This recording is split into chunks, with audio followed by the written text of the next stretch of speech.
واجب الاحترام سامعین، محترم دوستوں، بزرگوں اور بھائیوں،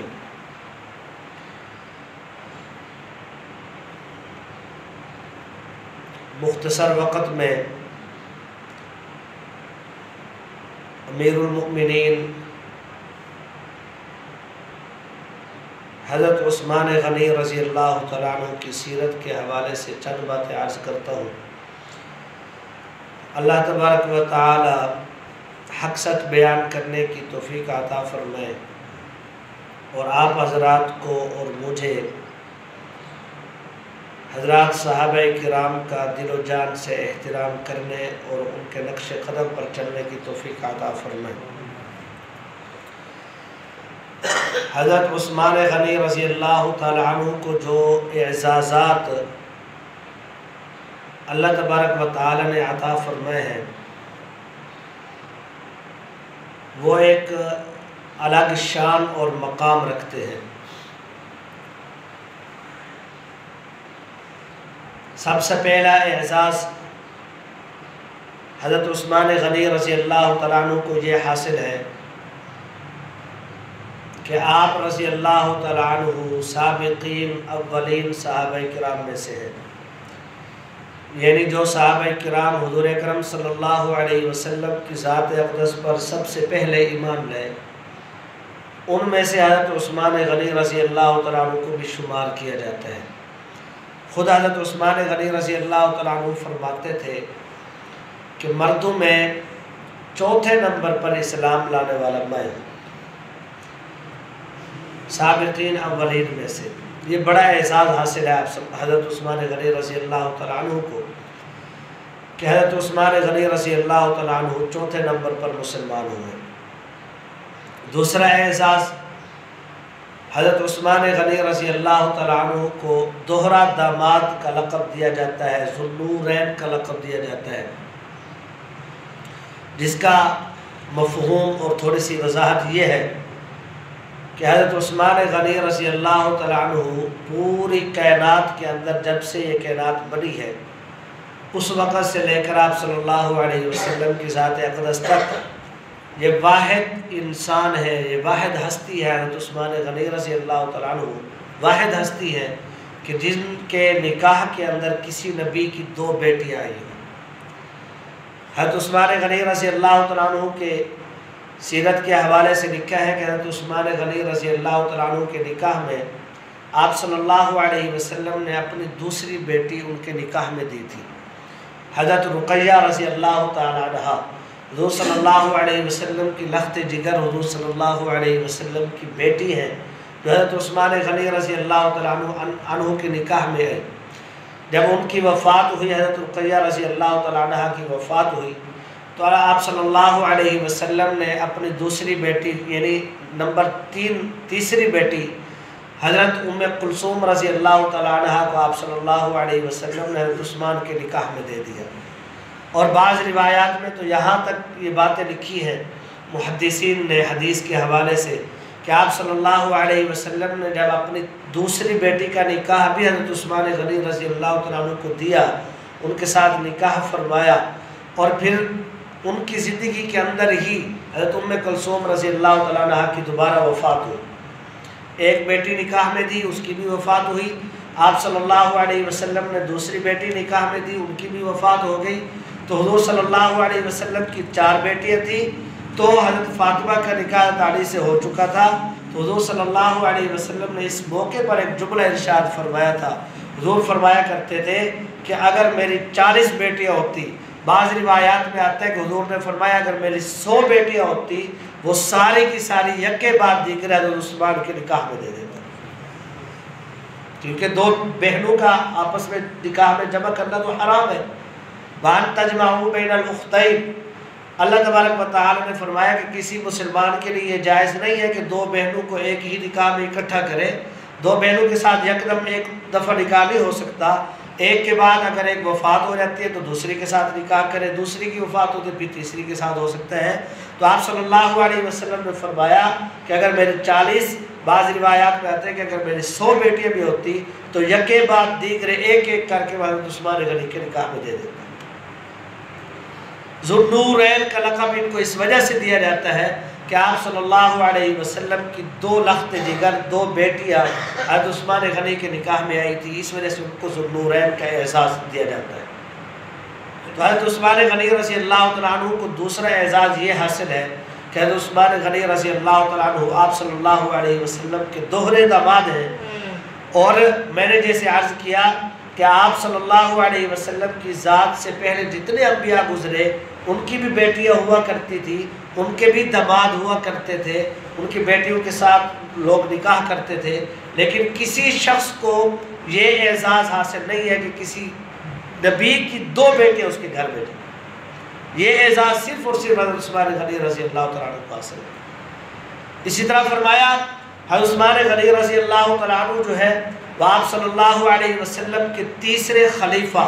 پہلے خلیفہ ابوبکر صدیق رضی اللہ تعالیٰ عنہ، دوسرے خلیفہ حضرت عمر فاروق رضی اللہ تعالیٰ عنہ، جبکہ تمام صحابہ کرام پوری امت مسلمہ نے متفق ہو کر حضرت عمر بن خطاب رضی اللہ تعالیٰ عنہ کی شہادت کے بعد حضرت عثمان غنی رضی اللہ تعالیٰ عنہ کو اپنا امیر المؤمنین مقرر کیا۔ تو یہ تیسرا اعزاز حضرت عثمان غنی رضی اللہ تعالیٰ عنہ کو یہ حاصل ہے کہ وہ تمام مسلمانوں کے امیر، تمام مسلمانوں کے بادشاہ، اور آپ صلی اللہ علیہ وسلم کے تیسرے خلیفہ بنے۔ یہ اتنا بڑا اعزاز ہے جس کا اس اعزاز کا مقابلہ پوری دنیا نہیں کر سکتی۔ آپ صلی اللہ علیہ وسلم کے صحابی ہیں، اور اس سے بڑا اعزاز روایات میں آتا ہے کہ حضرت عثمان غنی رضی اللہ تعالیٰ عنہ کو قرآن کو ایک جگہ جمع کرنے کا اعزاز بھی حضرت عثمان غنی کے حصے میں آیا۔ آپ صلی اللہ علیہ وسلم کے زمانے میں پورا قرآن لکھا گیا، بعض تختیوں پر، لکڑیوں پر، ہڈیوں پر، کاغذ کے اوپر جس ترتیب سے بھی اس وقت ترتیب تھی لکھنے کی، آپ صلی اللہ علیہ وسلم کے زمانے میں سارا قرآن لکھا گیا، لیکن اس کو ایک ترتیب سے جمع آپ صلی اللہ علیہ وسلم کے زمانے میں نہیں کیا گیا۔ اس کے بعد حضرت ابوبکر صدیق رضی اللہ تعالیٰ عنہ کا زمانہ آیا۔ یہ بڑا تفصیلی واقعہ ہے، پھر انشاءاللہ کبھی عرض کروں گا۔ حضرت ابوبکر صدیق رضی اللہ تعالیٰ عنہ کا جب زمانہ آیا، اس وقت بھی حضرت ابوبکر صدیق رضی اللہ تعالیٰ عنہ قرآن کو ایک جگہ جمع نہیں کر سکے۔ عمر فاروق رضی اللہ تعالیٰ عنہ کے زمانے میں بھی قرآن جمع نہیں ہو سکا۔ حضرت عثمان غنی رضی اللہ تعالیٰ عنہ کو اللہ تبارک و تعالیٰ نے یہ اعزاز عطا فرمایا کہ تو عثمان غنی رضی اللہ تعالیٰ عنہ نے اس ترتیب شروع کی، محنت کی، اور اس پر شب و روز اور کئی عرصہ لگا کر تمام صحابہ کرام کو اس بات پر متفق کر کے ان کی رائے لے کر حضرت عثمان غنی رضی اللہ تعالیٰ عنہ کو پورا قرآن جو ادھر ادھر متفرق جگہ پر موجود تھا اس سب کو ایک صحیفے کے اندر، ایک کتاب کی شکل کے اندر جمع فرمایا، جو آج الحمدللہ قیامت کے آخری دن تک محفوظ رہے گا۔ یہ حضرت عثمان غنی رضی اللہ تعالیٰ عنہ کی ترتیب ہے، حضرت عثمان غنی رضی اللہ تعالیٰ عنہ کی محنت ہے کہ انہوں نے پورے سب صحابہ کرام کے پاس تھوڑا تھوڑا قرآن پاک موجود تھا، تو آپ حضرت عثمان غنی رضی اللہ تعالیٰ عنہ ان سب سے جو ہے رائے لے کر، ان سب سے محنت کر کے جو ہے ان سب سے قرآن حاصل کیا، اور اس سب کو جو ہے ایک صحیفے اور ایک کتاب کی شکل میں جمع فرمایا۔ حضرت عثمان غنی رضی اللہ تعالیٰ عنہ اتنی بڑی ہستی ہے کہ ان کے اعزازات کا مقابلہ نہیں کیا جا سکتا، اور اللہ نے ان کو اتنا بڑے سخی بنایا تھا کہ اسلام کے اوپر انہوں نے اپنی ساری زندگی کی جو دولت تھی، جو مال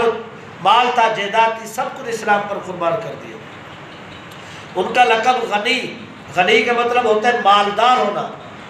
اللہ نے ان کو اتنا مال و دولت عطا فرمایا تھا، اسلام لانے سے پہلے ہی کفار کے اندر ان کو غنی کے لقب سے یاد کرتے تھے کہ یہ شخص بڑا مالدار ہے، لیکن اسلام لانے کے بعد اپنا سارا مال جو ہے وہ سارا کا سارا آپ صلی اللہ علیہ وسلم کی خدمت میں اور اسلام اور دین کی اشاعت کے لیے انہوں نے وقف کر دیا۔ بڑے بڑے واقعات موجود ہیں کہ مدینہ کے اندر ایک کنواں موجود ہے جو حضرت عثمان غنی رضی اللہ تعالیٰ نے ایک یہودی سے لے کر مسلمانوں کے لیے وقف کیا تھا۔ اسی طرح اور بھی مجاہدین کے لیے جہاد کے وقت میں جب آپ صلی اللہ علیہ وسلم چندے کی اپیل کیا کرتے تھے تو اس وقت حضرت عثمان غنی رضی اللہ تعالیٰ عنہ جو ہے اپنا سارا مال دے دیا کرتے تھے، اتنے بڑے سخی تھے۔ ان کے حوالے سے ایک بات ذہن نشین فرما لیں، حضرت عبداللہ بن عمر رضی اللہ تعالیٰ عنہ، یہ تاریخی واقعہ اور حدیث کی بڑی بڑی کتابوں میں موجود ہے، توجہ رکھنا۔ حضرت عبداللہ بن عمر رضی اللہ تعالیٰ عنہ بہت بڑے محدث ہیں صحابہ کرام میں سے. حضرت عمر رضی اللہ تعالیٰ عنہ کو بیٹے ہیں اور بہت بڑے مفسر قرآن ہیں, فقیہ امت ان کو لقب دیا جاتا ہے. ان کی مجلس میں ایک شخص آیا اور اس نے آ کر حضرت عثمان غنی رضی اللہ تعالیٰ عنہ کے حوالے سے 3 اعتراض کیے, 3 سوال. کہنے لگا کہ حضرت عثمان غنی رضی اللہ تعالیٰ عنہ جب آپ صلی اللہ علیہ وسلم نے پہلی جنگ لڑی, آپ صلی اللہ علیہ وسلم نے ایمان اسلام کی حفاظت کے لیے پہلا جہاد کیا جس کو غزوہ بدر کے نام سے یاد کیا جاتا ہے. تو وہ شخص کہنے لگا کہ اے عبداللہ بن عمر مجھے یہ بتاؤ عثمان غنی رضی اللہ تعالیٰ عنہ اس پہلی جنگ کے اندر موجود تھے, اس جنگ کے اندر شامل تھے؟ حضرت عبداللہ بن عمر رضی اللہ تعالیٰ عنہ فرمانے لگے نہیں. اس نے دوسرا سوال کیا, کہنے لگا کہ جب دوسری جنگ ہوئی آپ صلی اللہ علیہ وسلم کے زمانے میں, دوسری جنگ دوسرا جہاد جس کو غزوہ احد کے نام سے یاد کیا جاتا ہے, جس کی ایک بڑی تاریخ اور ایک بڑا مارک اور بڑی جنگ کے نام سے موجود ہے. وہ شخص کہنے لگا کہ اس جنگ کے اندر صحابہ کرام جو ہے تھوڑا سا افراتفری مچی تھی, چند صحابہ کرام میدان کو چھوڑ کر پیچھے چلے گئے تھے. تو وہ شخص اعتراض کرتے ہوئے کہنے لگا کہ حضرت عثمان غنی رضی اللہ تعالیٰ عنہ کیا ان لوگوں میں شامل نہیں تھے جو پیٹ پھیر کر بھاگ رہے تھے, میدان چھوڑ کر صحابہ کرام جو جا رہے تھے, کیا حضرت عثمان غنی ان میں شامل نہیں تھے؟ حضرت عبداللہ بن عمر نے فرمایا کہ شامل تھے. توجہ رکھنا, ان کے اعتراض سنیں انشاءاللہ. حضرت عبداللہ بن عمر کے الفاظ جو حدیث میں موجود ہے جو انہوں نے جواب دیے وہ عرض کرتا ہوں. 2 سوال ہوئے. تیسرا اعتراض کرنے لگا, کہنے لگا کہ آپ صلی اللہ علیہ وسلم نے تمام صحابہ کرام سے ایک بیعت لی تھی, ایک وعدہ لیا تھا, اس کو بیعت رضوان کے نام سے یاد کیا جاتا ہے. قرآن کریم میں اس کا تذکرہ موجود ہے. لقد رضی اللہ عن المؤمنین اذ یبایعونک تحت الشجرہ, کہ ایک درخت کے نیچے آپ صلی اللہ علیہ وسلم نے تمام صحابہ کرام, تمام مسلمانوں سے ایک بیعت لی تھی, ایک وعدہ لیا تھا. تو وہ شخص اعتراض کرتے ہوئے کہنے لگا کہ کیا اس بیعت میں, اس وعدے میں حضرت عثمان غنی شامل تھے؟ حضرت عبداللہ بن عمر رضی اللہ تعالیٰ نے فرمایا نہیں. اب 3 سوال ہوئے. حضرت عبداللہ بن عمر, توجہ میری طرف رکھنا, حضرت عبداللہ بن عمر رضی اللہ تعالیٰ عنہ نے اس شخص سے, اس کا لہجہ کچھ اس قدر سخت تھا, اس کی باتیں, اس کے الفاظ اس قدر سخت تھے کہ حضرت عبداللہ بن عمر رضی اللہ تعالیٰ عنہ کو اس پر غصہ تھا, اس سے ناراض تھے کہ تجھے اس قسم کا اعتراض کرنے کا کیا حق ہے. لیکن حضرت عمر رضی اللہ تعالیٰ عنہ نے اس کو برداشت کیا, حوصلے کے ساتھ اس کے اعتراضات کو سنا اور اس سے کہا, اس سے فرمایا کہ آپ بیٹھ جاؤ, میں آپ کے 3 سوالوں کا جواب دیتا ہوں. توجہ رکھنا. فرمایا کہ پہلا تیرا اعتراض یہ ہے کہ غزوہ بدر میں جو پہلی جنگ تھی, پہلا جہاد تھا آپ صلی اللہ علیہ وسلم کا, اس جنگ اور جہاد کے اندر حضرت عثمان غنی رضی اللہ تعالیٰ عنہ شامل نہیں تھے. میں بھی اس چیز کو مانتا ہوں کہ آپ رضی اللہ تعالیٰ عنہ, عثمان غنی رضی اللہ تعالیٰ عنہ شامل نہیں تھے. لیکن سن, اس کی وجہ کیا تھی, اس کا سبب کیا تھا, ریزن کیا تھی؟ وہ یہ تھی, حضرت عبداللہ بن عمر رضی اللہ تعالیٰ عنہ فرماتے ہیں کہ مدینہ میں آپ حضرت عثمان غنی رضی اللہ تعالیٰ عنہ موجود تھے. آپ صلی اللہ علیہ وسلم اس جنگ اور جہاد کے لیے صحابہ کرام کو جمع فرما رہے تھے. اتنے میں حضرت عثمان غنی کی زوجہ آپ صلی اللہ علیہ وسلم کی بیٹی لخت جگر حضرت رقیہ رضی اللہ تعالیٰ عنہ کی طبیعت خراب ہو گئی, شدید بخار کے اندر مبتلا ہو گئی. تو آپ صلی اللہ علیہ وسلم نے فرمایا اے عثمان, تیرے لیے جانا مناسب نہیں ہے, تیرے لیے بہتر یہ ہے کہ تو میری بیٹی اپنی زوجہ کی عیادت کر, اس کا خیال رکھ, اس کا خیال رکھ, اس کی صحت کے لیے یہ بہتر ہے کہ تو تیرا یہاں رہنا ضروری ہے. حضرت عثمان غنی رضی اللہ تعالیٰ عنہ افسردہ حالت میں کہنے لگے یا رسول اللہ, پہلا جہاد ہو رہا ہے, پہلی جنگ ہے مسلمانوں کی, کیا میں اس میں شامل نہیں ہو سکتا؟ آپ صلی اللہ علیہ وسلم نے فرمایا عثمان, میرا یہ حکم ہے کہ تو میری بیٹی کے پاس رہے, اس کا خیال رکھ, اس کی دوائی, اس کے علاج کر, تیرا یہاں رہنا ضروری ہے. اب ایک چیز ذہن میں رکھنا, لفظ کو غور سے سننا. آپ عثمان غنی رضی اللہ تعالیٰ عنہ, عبداللہ بن عمر رضی اللہ تعالیٰ عنہ فرمایا کہ عثمان غنی رضی اللہ تعالیٰ عنہ آپ صلی اللہ علیہ وسلم کی اجازت سے مدینہ میں نہیں رہے تھے, بلکہ آپ صلی اللہ علیہ وسلم کے حکم سے مدینہ میں رہے تھے. آپ صلی اللہ علیہ وسلم کے حکم سے انہوں نے جہاد کو چھوڑا تھا. تو جہاد میں شرکت کرنا بہت بڑا عمل ہے، بہت بڑی نیکی ہے، لیکن آپ صلی اللہ علیہ وسلم کے حکم کی اطاعت کرنا، تعمیل کرنا اس سے بڑا ضروری ہے، یہ بڑا فرض ہے. لہذا عبداللہ بن عمر رضی اللہ تعالیٰ عنہ فرمانے لگے کہ آپ حضرت عثمان غنی جو جہاد میں شامل نہیں ہوئے تھے، اس کی وجہ یہ تھی کہ آپ صلی اللہ علیہ وسلم نے صرف اجازت نہیں دی تھی، بلکہ آپ صلی اللہ علیہ وسلم نے حضرت عثمان غنی کو حکم دیا تھا کہ آپ نے جہاد میں شرکت نہیں کرنی بلکہ مدینے میں رہنا. لہذا عثمان غنی رضی اللہ تعالیٰ عنہ آپ صلی اللہ علیہ وسلم کے حکم کی تعمیل میں مدینہ میں رہے. یہ وجہ نہیں تھی کہ وہ جہاد میں شامل نہیں ہونا چاہتے تھے، یہ وجہ نہیں تھی. اور اس سے اگلی بات سنیں، حضرت عبداللہ بن عمر رضی اللہ تعالیٰ عنہ نے فرمایا کہ بھائی اگر تیری معلومات کے اندر کوئی کمی ہے تو تو اپنی معلومات کے اندر اضافہ کر،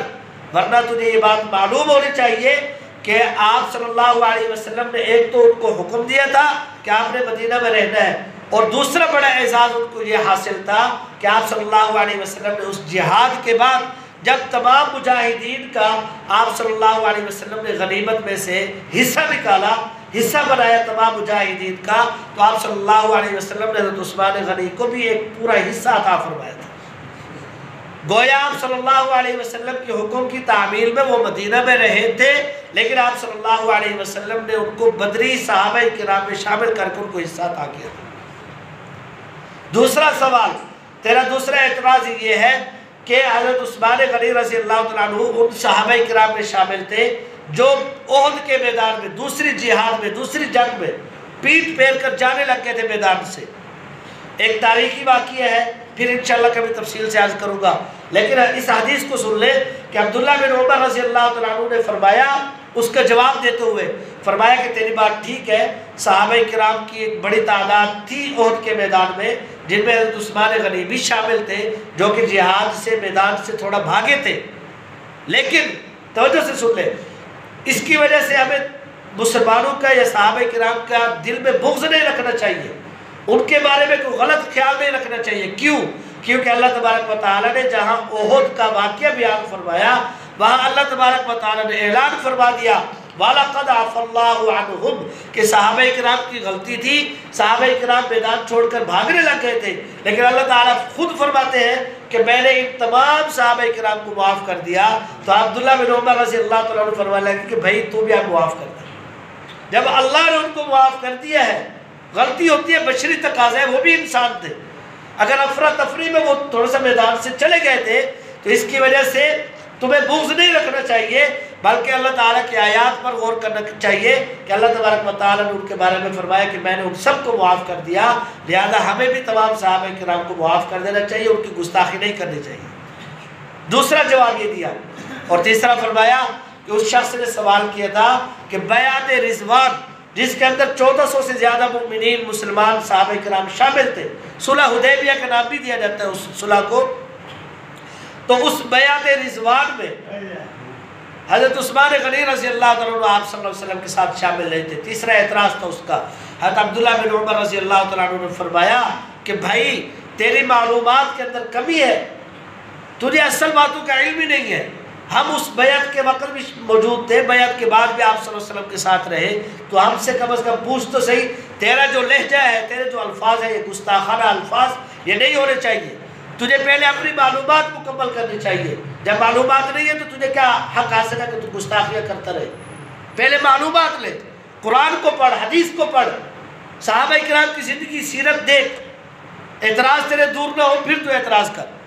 تو حضرت عبداللہ بن عمر رضی اللہ تعالیٰ نے فرمایا کہ تیری معلومات تو اتنی ہے، تو اعتراض کر رہا ہے کہ بیعت رضوان میں حضرت عثمان غنی شامل نہیں تھے، لیکن تجھے اصل حقیقت کا پتہ ہی نہیں ہے کہ بیعت رضوان کا جو حدیث میں واقعہ آتا ہے کہ آپ صلی اللہ علیہ وسلم نے ایک درخت کے نیچے بیٹھ کر 1400 سے زیادہ صحابہ کرام سے ایک بیعت کی تھی، ایک وعدہ لیا تھا.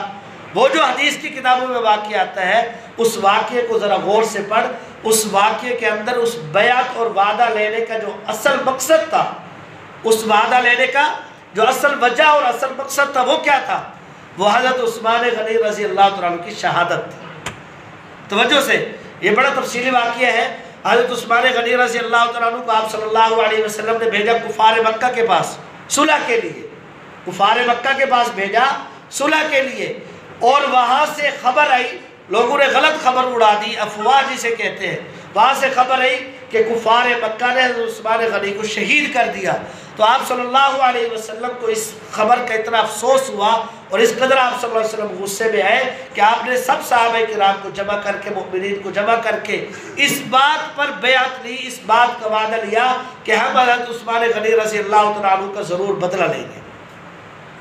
جب حضرت عثمان غنی کی وجہ سے وہ بیعت ہو رہی ہے تو حضرت عثمان غنی کو اس میں شامل ہونے کا کیا مطلب بنتا ہے؟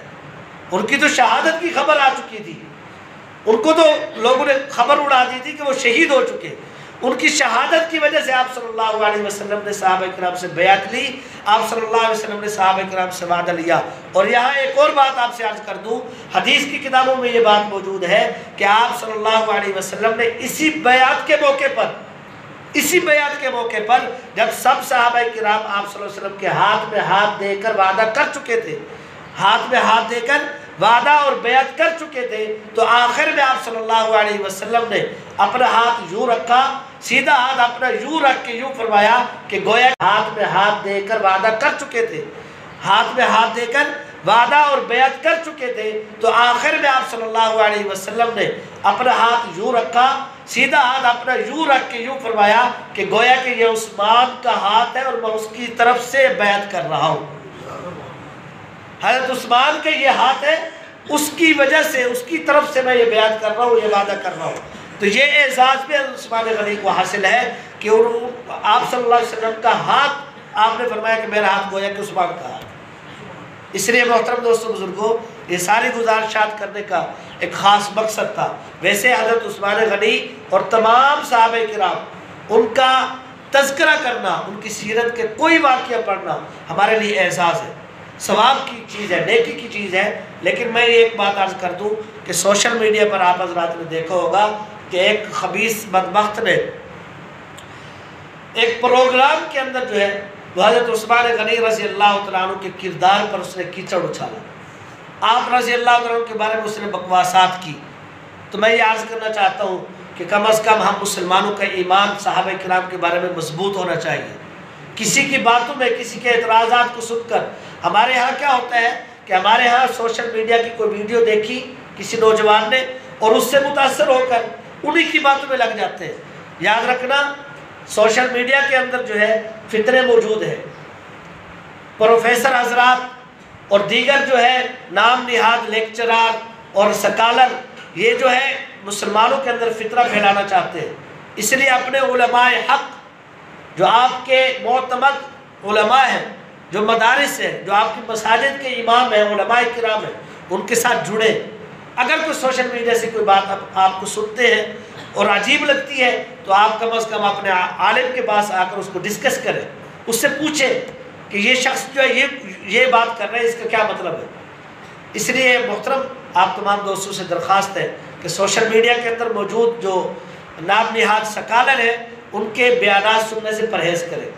اگر کوئی بات آپ کو ایسی عجیب سی محسوس ہوتی ہے تو اپنے علماء پر اعتماد کرتے ہوئے علماء سے پوچھیں، ورنہ یہ ہو سکتا ہے کہ ہم جو ہے کسی فتنے کا شکار ہو کر، کسی کی باتوں میں آ کر ہم اپنے ایمان سے بھی ہاتھ دھو بیٹھیں گے۔ اللہ ہمارے ایمان کی حفاظت فرمائے، اور اللہ تبارک و تعالی ہم سب کو تمام صحابہ کرام اہل بیت کا احترام کرنے اور ان کے نقش قدم پر چلنے کی توفیق عطا فرمائے۔ وما علینا الا البلاغ۔